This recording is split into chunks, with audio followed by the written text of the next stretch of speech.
واتبعوا أهواءهم. أعوذ بالله من الشيطان الرجيم والذين اهتدوا زادهم هدى وآتاهم تقواهم. Siapa sih yang tega ya saudaranya menghadapi suatu hukuman yang sangat berat gitu kan. Mereka jauh dari keluarga, tidak ditengokin, ekonomi susah, fasilitas lapas sederhana, keuangan lapas sangat terbatas. Itu yang menjadikan saya semangat untuk melanjutkan perjalanan panjang Nusa Kambangan itu dari seperti itu.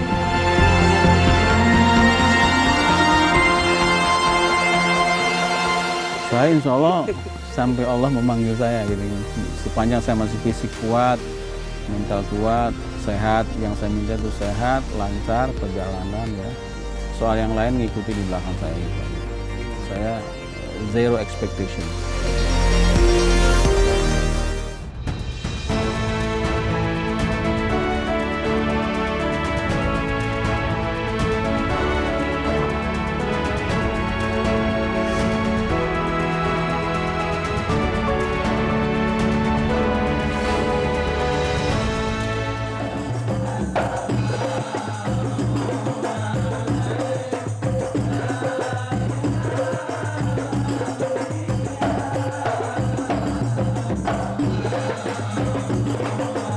Sejak tahun 1991, Hasan Makarim mulai menginjakkan kaki mendampingi narapidana di penjara Permisan Nusa Kambangan Cilacap, Jawa Tengah. Saat itu, Pulau Nusa Kambangan baru ada 4 penjara, yaitu Lembaga Pemasyarakatan Batu, Permisan, Besi, dan Kembang Kuning. Tahun 91 saya mulai masuk Nusa Kambangan. Dan konsepnya kan masih kepenjaraan waktu itu. Jadi masuk ke lapas itu memang agak ngeri-ngeri juga gitu. Ngeri-ngeri juga. Suasananya memang tidak seperti sekarang kan, konsep pemasyarakatan yang fasilitas sangat minim gitu ya. Terus pegawai juga sangat terbatas gitu ya. Sementara warga binaan itu atau napi waktu itu kan betul-betul jarang disentuh dari hal-hal yang spirit gitu dari pihak ketiga. Itu sangar-sangar. Penampilannya juga serem-serem gitu kan. Jadi harus waspada betul. Jadi bawa ke dalam itu membawa prinsip-prinsip kedamaian, kasih sayang, gitu, ceria, gitu. Walaupun kita tetap di hati ini ada kegelisahan juga nih, melihat ekspresi mereka, gitu ya.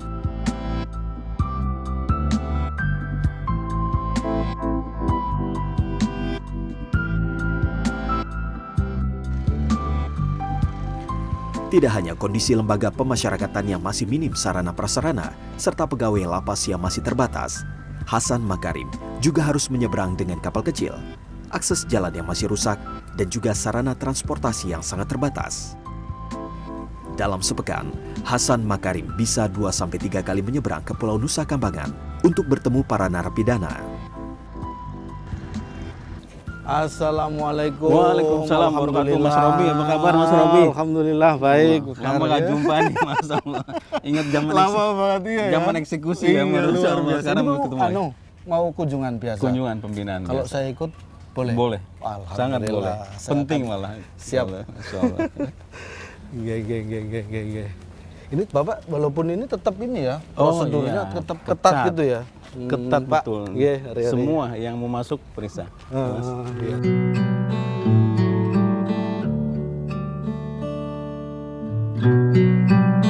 Semua yang masuk lembaga pemasyarakatan Nusa Kambangan akan menjalani prosedur pemeriksaan standar oleh petugas.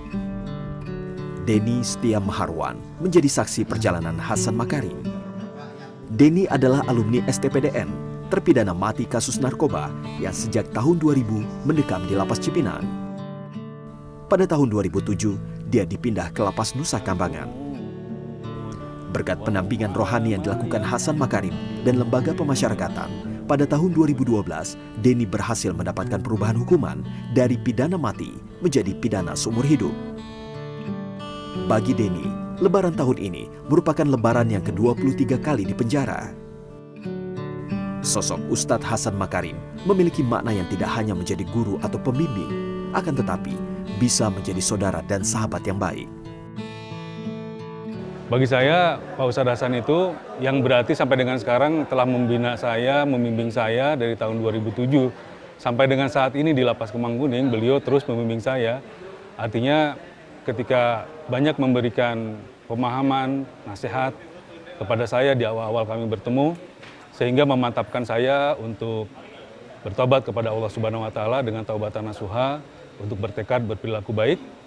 Dan sampai saat ini beliau terus membimbing saya sehingga saya bisa istiqomah terus dalam ketaubatan saya, berperilaku baik, menjalankan ketaatan kepada Allah Subhanahu wa Ta'ala, termasuk juga menjalankan ketaatan terhadap peraturan-peraturan yang berada di dalam lapas.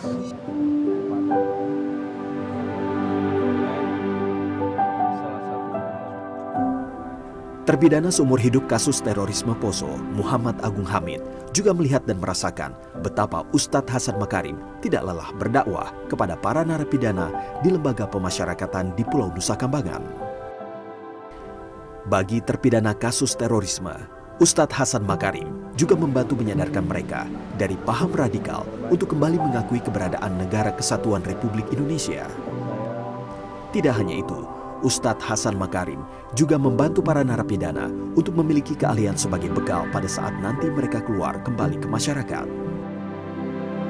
Untuk sosok Pak Hasan untuk mengafis teman-teman di sini, menghidupkan dakwah luar biasa. Beliau juga bisa menjadi link menghubungkan para asatis di luar dan para yang anglia yang bisa penyumbang donatur-donatur di sini, dan beliau cukup aktif dalam membantu kita di sini, bersilaturahmi, dan yang paling yang kami anggap bagus itu setelah napi-napi keluar, mereka masih mengadakan hubungan itu yang paling bagus. Perjalanan panjang menjadi pembimbing rohani di Lembaga Pemasyarakatan Nusa Kambangan terbentuk dari masalah yang dihadapi.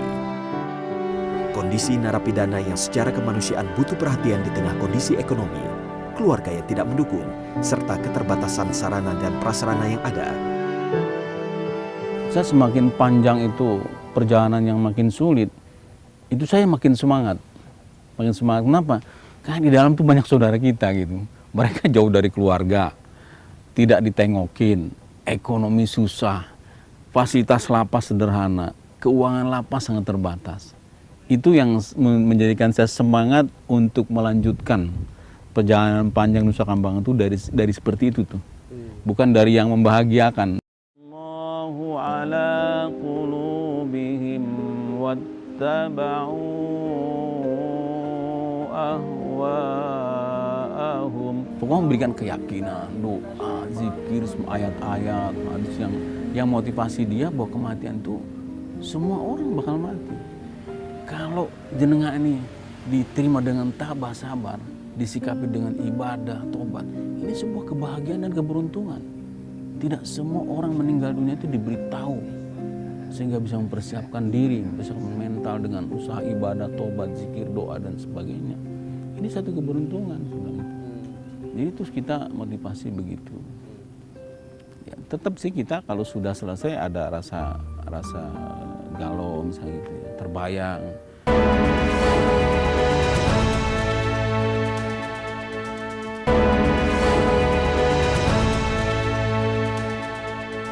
Allahu ala qulubihim wattaba'u ahwa'ahum. A'udzu billahi minasyaitonir rajim. Sepanjang 32 tahun mendampingi para narapidana di seluruh lembaga pemasyarakatan di Pulau Nusa Kambangan, ada beberapa peristiwa yang tidak terlupakan, yaitu saat Hasan Makarim diminta mendampingi para terpidana mati yang akan dieksekusi.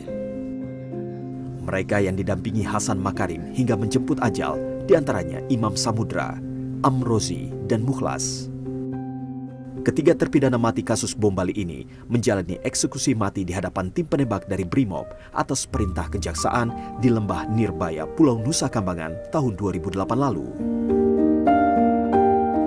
Itu dari kejaksaan, penugasan dari kejaksaan. Saya nggak pernah minta dan juga yang bersangkutan tidak minta. Jadi kejaksaan sangat paham lah, sangat paham yang akan dieksekusi ini karakternya seperti apa gitu. Jadi tidak bisa sembarang juga memberikan penugasan pada seseorang yang untuk proses pendampingan. Gitu. Jadi penuh banyak waktu, jadi dipantau secara panjang sebelumnya. Kira-kira siapa yang pas nih bisa mendampingi tipe orang-orang seperti itu. Gitu.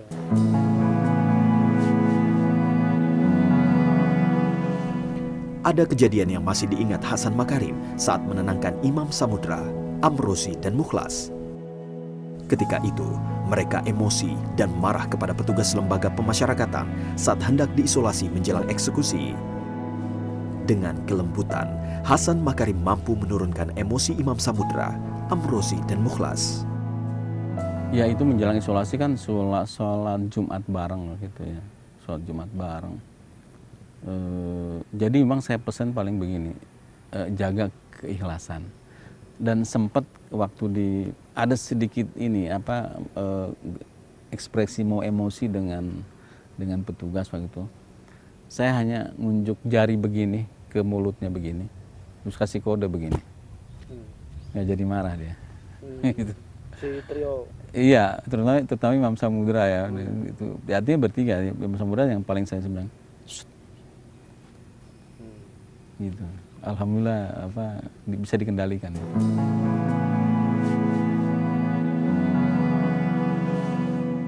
Tim CNN Indonesia melihat situasi di kawasan Lembah Nirbaya, Nusa Kambangan, tempat Imam Samudra, Amrozi, dan Mukhlas dieksekusi mati. Di tempat ini, Hasan Makarim tidak dapat bercerita banyak. Terakhir kali sebelum akhirnya dibawa, lokasi eksekusi di kawasan ini ya? Iya, sekitar ini. Di sekitar Lembah Nirbaya. Pak Hasan nganter sampai Lembah Nirbaya. Itu. Gitu ya. Iya. Jadi pada saat itu memang benar-benar diantarkan sampai akhirnya sudah dieksekusi, Pak Hasan ngurus jenazahnya. Saya ngurusin aja sampai menyolatkan di masjid.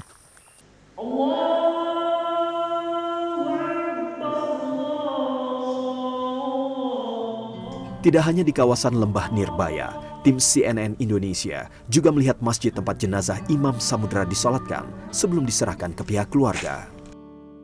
Berarti sampai proses di Imam Samudra Pak Hasan benar-benar sampai akhir ya? Iya, alhamdulillah kepercayaan dari pihak Dirjen Pas, Kumham, kemudian Kejaksaan dan instansi yang lain. Saya mengurus beliau, ya, memandikan jenazah beliau, mengkafani dan mensolatkan jenazah Pak Imam Samudra di sini. Saya didampingi oleh Pak Edi Warsono sebagai salah seorang pejabat dari Lapas Batu di bagian pembinaan.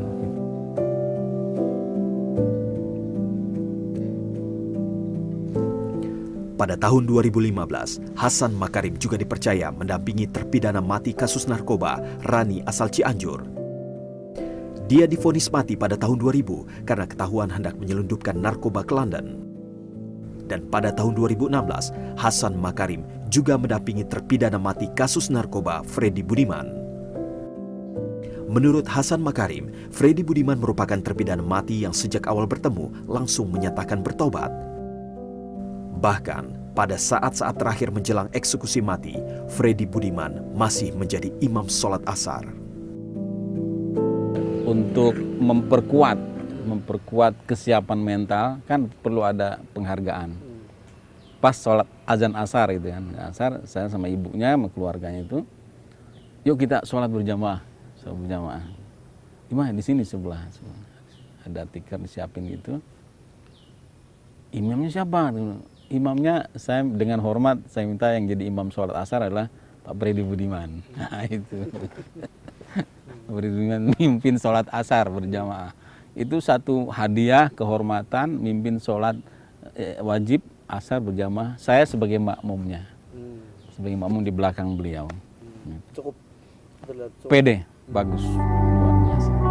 Semua itu insya Allah menjadi catatan amal soleh masing-masing. Salah satu hal yang selalu Hasan Makarim lakukan kepada para terpidana mati adalah memberikan motivasi agar bisa ikhlas menerima konsekuensi atas hukuman yang dihadapi. Selain itu, pada saat menjelang eksekusi, Hasan Makarim selalu memberikan kain putih untuk dipakai. Dia juga berpesan kepada para terpidana mati untuk selalu menjaga wudhu. Calon terpidana mati yang muslim itu semua pada malam terakhir itu saya bawakan, pada hari terakhir saya bawakan pakaian putih-putih. Pakaian putih-putih saya berikan semua, baik yang laki maupun yang perempuan, seperti mau berangkat haji itu, berangkat umroh gitu loh. Yang perempuan dikasih kudung juga gitu kan, seperti Mbak Rani gitu ya. Yang laki-laki semua pakai putih-putih, celana panjang, termasuk Freddy Budiman saya kasih juga gitu. Nggak ada perlawanan sampai pada saat menjelang itu. Alhamdulillah, alhamdulillah. Bapak dampingi, Semua alhamdulillah yang dikabarkan akan begini dan begitu, ternyata pada sore dan malam itu kita jemput, ya dampingi, alhamdulillah semua kondusif. Saya kira itu keberhasilan kerjasama yang terbaik semua pihak yang terkait, ya bukan hanya saya tapi semua pihak menunjukkan kerjasama yang terbaik sehingga proses eksekusi itu berjalan dengan baik dan kondusif. Itu selalu malam ya Pak? Selalu malam, dan penjemputan itu sekitar di atas jam 10, kadang jam 11 malam gitu. Dan menjelang berangkat itu dari mulai maghrib itu saya anjurkan sudah tidak makan berat-berat ya. Kalau batal wudhu, ambil wudhu lagi, terus mandi kan, mandi besar ya, ganti semua pakaian putih-putih ya, terus sholat tobat, sholat sunnah gitu ya, kemudian baca Quran, zikir, doa gitu ya. Nanti kalau misalnya mau pipis, habis pipis wudhu lagi, misalnya mau ke belakang wudhu lagi, batal wudhu. Saya sampai pesankan betul, sampai menjelang berangkat berwudhu lagi, dan wudhu itu pertahankan sampai dengan eksekusi selesai.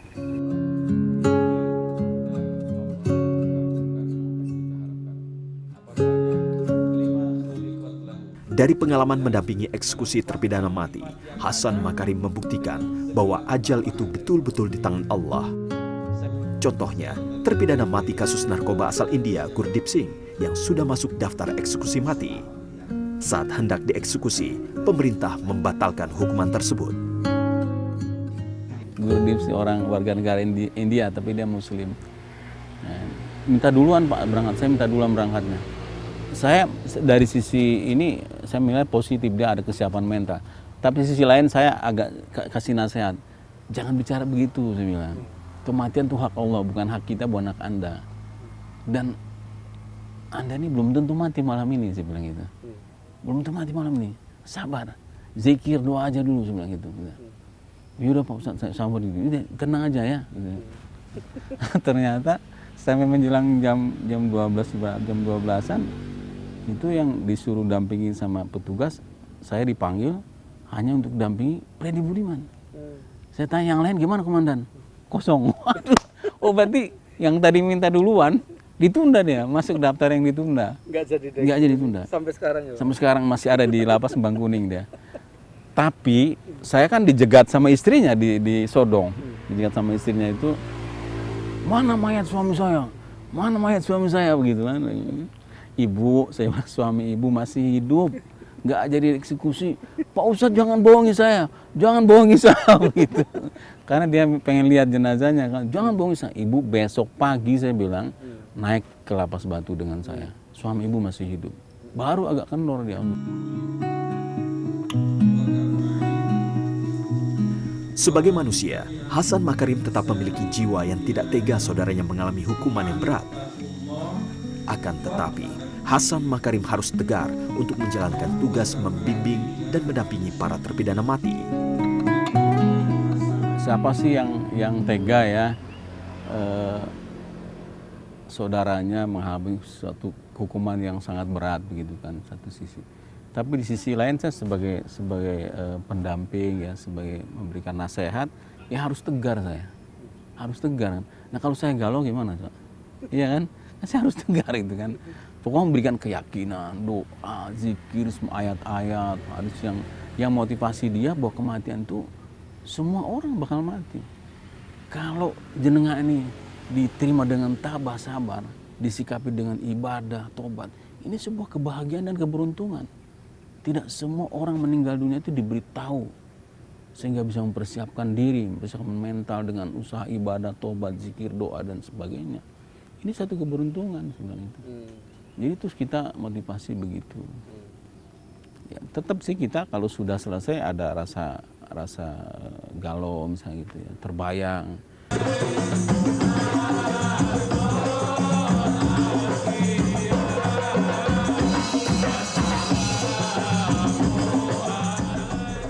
Saya insya Allah sampai Allah memanggil saya gitu. Sepanjang saya masih fisik kuat, mental kuat, sehat, yang saya minta itu sehat, lancar perjalanan ya. Soal yang lain ngikuti di belakang saya gitu aja. Saya zero expectation.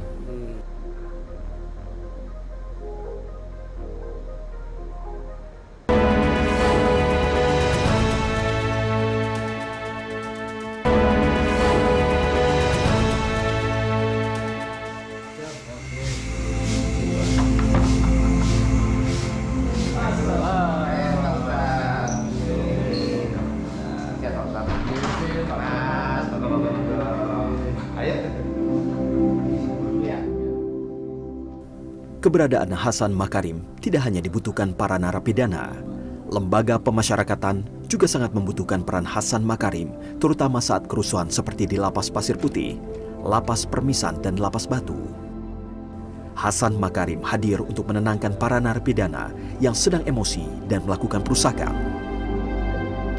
Pertama yang paling menyolok itu konflik di Pasir Putih. Awal dibuka Pasir Putih ya, kalapasnya Pak Harun waktu itu napi baru dibuka, kemudian ngamuk-ngamuk apa itu. Beliau tanya-tanya siapa yang bisa diajak bareng nih membuat kondusif di dalam gitu. Nah kalapas lain bilang ada Pak Hasan Makarim tuh gitu. Menurut Kepala Lapas Kembang Kuning Agus Wahono, saat ini Lapas Kembang Kuning berisi 480 narapidana yang terbagi menjadi pidana mati 30 orang, pidana seumur hidup 80, warga negara asing 40 orang, sisanya 40% pidana narkoba. Keberadaan Hasan Makarim di Lapas Kembang Kuning sangat membantu lembaga pemasyarakatan dalam melakukan pembinaan terhadap para narapidana dengan resiko sangat tinggi. Saya sangat apresiasi sekali ke Pak Hasan ini karena dia berjuang, berdakwah, mendampingi mereka narapidana sampai sekarang, dan alhamdulillah salah satu bukti nyata di Lapas Kembang Kuning ini berdiri pondok pesantren. Ya, ada beberapa napi yang sudah masuk santri dan kami terus berusaha agar napi-napi yang lain itu menjadi santri.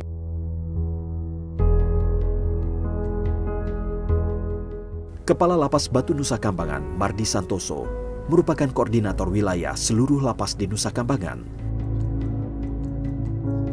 Di Nusa Kambangan dan Cilacap itu sangat kompleks, jadi sangat lengkap. Dan juga nanti juga akan dioperasionalkan juga ada 3 lapas, lapas maksimum, Geladakan, lapas Ngaseman, dan 1 lapas minimum tertutup di Nirbaya.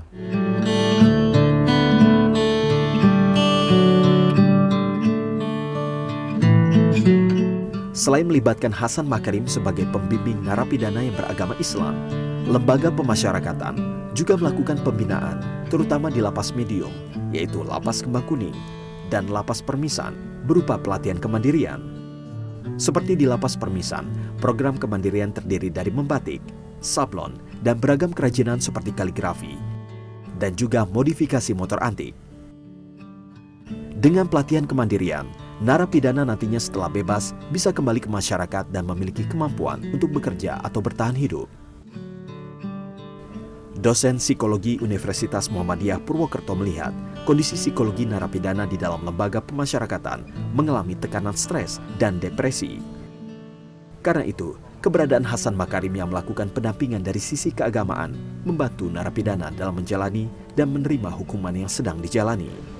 Ketika ada pendampingan dari sisi rohani, ya, dari sisi agama, sangat membantu sekali, gitu ya. Mereka bisa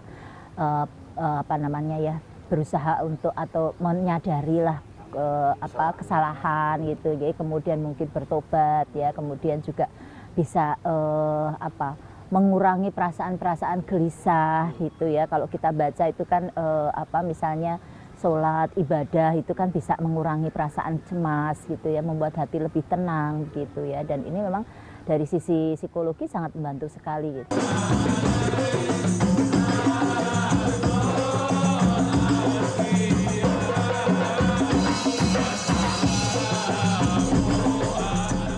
Di usia yang semakin senja, Hasan Makarim masih menjadi pembimbing dan dengan sabar menemani para terpidana yang sedang menjalani hukuman. Saat ini usia Hasan Makarim 65 tahun dan sebagian besar pegawai petugas lapas sudah lama pensiun. Namun Hasan Makarim bertekad akan terus mendedikasikan hidup untuk membimbing para terpidana mati untuk menjalani hukuman dan menyiapkan para napi agar dapat kembali ke masyarakat. Saya insya Allah sampai Allah memanggil saya gitu. Sepanjang saya masih fisik kuat, mental kuat, sehat, yang saya minta itu sehat, lancar perjalanan ya. Soal yang lain ngikuti di belakang saya. Saya zero expectation. Allahu ala qulubihim wattaba'u ahwa'ahum. أعوذ بالله من الشيطان الرجيم والذين اهتدوا زادهم هدى وآتاهم تقواهم